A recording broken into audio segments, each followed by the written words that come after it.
Madam नमस्कार. नमस्कार. नाव कसं आपलं? रंजना बळवंत शिंदे, गाव? चंदगड. बरं, काय त्रास होता तुम्हाला मॅडम?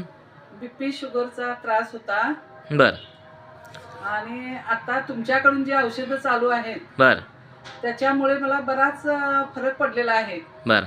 आता शुगर बीपीचा त्रास किती वर्षापासून आहे तुम्हाला? 10 वर्ष झाली. बरं. मग ह्या औषधं घेऊन पण तुम्हाला फारसा फरक पडला नव्हता? फरक म्हणजे नॉर्मल एकदा व्हायचं शुगर, एकदा वाढायची. बरं, म्हणजे फ्लक्च्युएशन फार होत होतं. हां.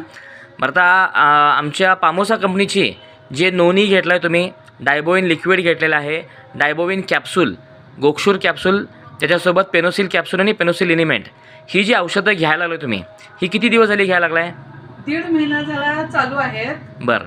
पण आता मला सगळाच आजाराचा प्रॉब्लेम कमी कमी वाटायला लागलाय. कमी वाटायला. तरी पण काय काय फरक पडलाय तुम्हाला असं वाटतंय? गुडघे दुखायचं कमी झालंय.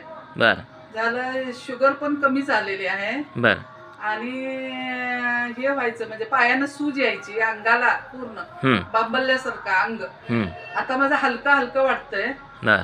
चालताना धाप कमी वाटते. बरं. आणि गुडघा पण मला सरळ आता मांडी घालून बसायला येतंय. अच्छा, म्हणजे खूप चांगला तुम्हाला रिझल्ट आलेला आहे. बरोबर आहे. म्हणजे आधी जे तुम्हाला त्रास होतो ते शुगरमुळे, ते